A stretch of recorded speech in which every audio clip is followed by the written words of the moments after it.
اللہ الرحمن الرحیم۔ استطاعت کے باوجود قربانی نہ کرنے پر وعید۔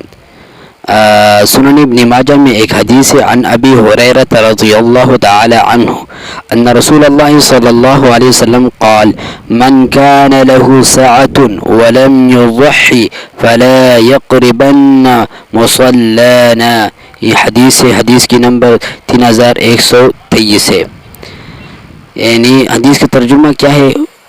ابو ہریرہ رضی اللہ تعالی عنہ راوی ہے، وہ روایت کرتے ہیں کہ حضور اقدس صلی اللہ علیہ وسلم نے ارشاد فرمایا کہ جس کے پاس وسعت ہو اور وہ اس کے باوجود بھی قربانی نہ کرے تو وہ ہماری عیدگاہ کے قریب بھی نہ آئے، تاکید کے ساتھ کہا۔ اس حدیث سے دو اہم باتیں معلوم ہوتی ہے، اپنے ساتھ نوٹ کر لے۔ پہلی بات، مذکورہ حدیث شریف میں صاحب نصاب ہونے کے باوجود قربانی نہ کرنے پر وعید بیان ہونے سے قربانی کی اہمیت اور تاکید معلوم ہو جاتی ہے۔ دوسری بات، صاحب نصاب ہونے کے باوجود قربانی نہ کرنے پر وعید سے قربانی کے واجب ہونے کی طرف بھی اشارہ ہو جاتا ہے، کیونکہ یہ وعید واجب جیسے احکام ترک کرنے پر ہی وارد ہو سکتی ہے۔ تو اس وجہ سے وعید جو آئی ہے تو وعید سے معلوم ہوا کہ قربانی کیا ہے، واجب ہے۔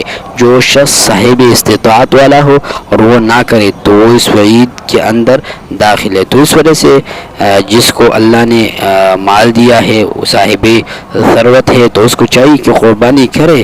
اللہ کا حکم ہے، نبی کی سنت ہے، ابراہیم علیہ السلام کی سنت ہے۔ اس حدیث کو سامنے رکھتے ہوئے، اس وعید کو سامنے رکھتے ہوئے قربانی کرے۔ کہو میں حضور کی اس وعید سے اپنے آپ کو بچاتا ہوں، اور دوسری ویڈیو میں نے فضیلت والی، اہمیت والی حدیث بھی بیان کر دی، اس کو بھی اپنے سامنے رکھتے ہوئے قربانی کرے۔ اگلے ویڈیو کے لیے آپ منتظر رہے اور ہمارے چینل کو اپنے ساتھ سبسکرائب کر لیں۔ والسلام۔